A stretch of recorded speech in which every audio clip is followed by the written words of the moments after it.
आज गोटे पलौर रेसिपी आपण मानक सहित मु शेयर करी जहाँकि आपण माने ओषा व्रत खाई पारिबे छुआ मानक टिफिन बॉक्स रे दे पारिबे जदि ऑफिस जाउचंती ताले ऑफिस भी आपण माने एमती पलौ बनै कि नहीं पारिबे जोटा खाइबा को बहुत स्वादिया लागिबो।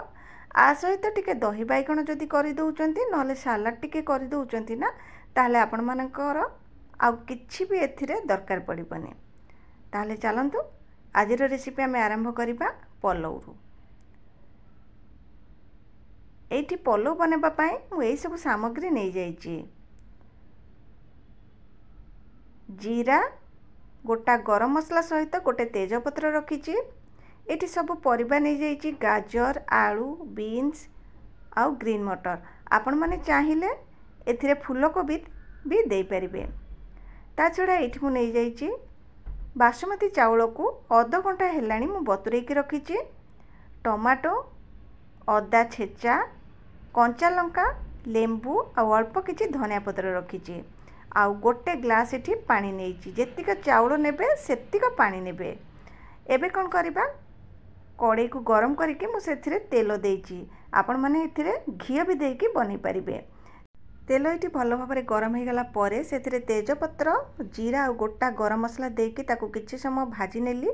आउ से भाजी हो गला परे सेथिरे अदा कोरा कंचा लंका दे देबा। किछि समय भाजी साला परे सेथिरे मु देई दोउची टमाटो। टमाटो जल्दी सिझिबा पई सेथिरे लूण देई देली आउ ताकू भल भाव में मिसेकी टमाटो को एठी सिझिबा पई किछि समय जाय भाजी नेली। सबु जेतले भाजी सारला परे तार बहुत बढ़िया बास्ना आसीबो। तापरे सेथिरे मु देई दोउची परिबा को।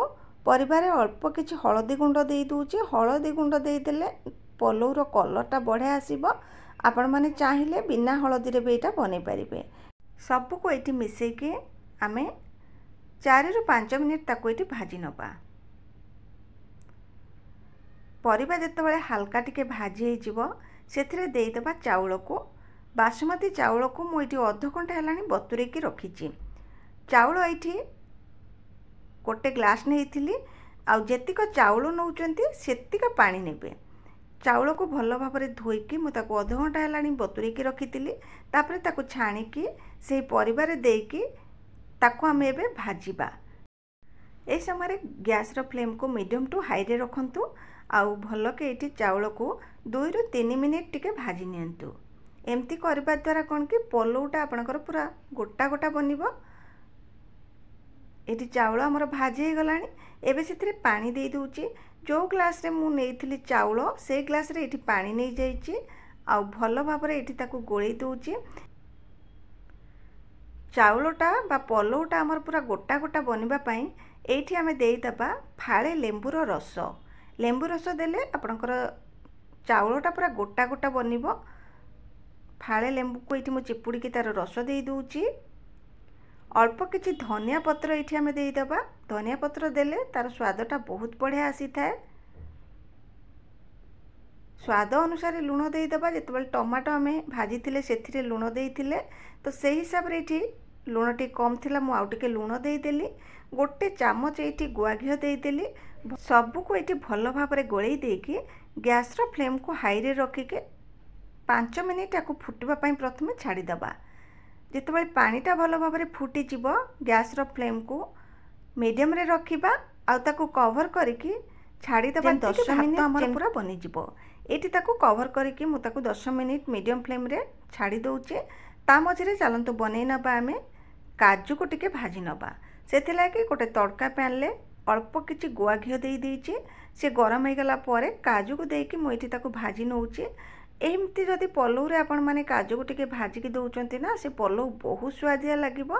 ये भल कि भाजी गलानी। एबे मु गैस रो फ्लेम को ऑफ करूची। आ देखिबा हमर पलौ एठी बनि जी कि 10 मिनिट परे एठी पलौ देखंतु हमर बनि जाईची। पानी पूरा सुखी जाईची। पानी सुखी साला परे आपण ताको टिके गोळेई नियंतु आ ताको कवर करके 10 मिनिट छाड़ी दियंतु। जदि आपणकर चाउल भल कि सिझी नथिबो ताले से सिझी जीवो। आ ये पलौ रे मु देदेली जो भाजी की काजू रखी थी घीओ रे ताकू दे देकी भल भाव में ये गोळेई नउची। आमर सुपर टेस्टी पलौ ये बनीगला। यहाँ खाइबा को बहुत स्वादिया लगे। आपण माने गोटे थर ट्राए करंतु। पुणी देखा नुआ एक वीडियो रे। जय जगन्नाथ।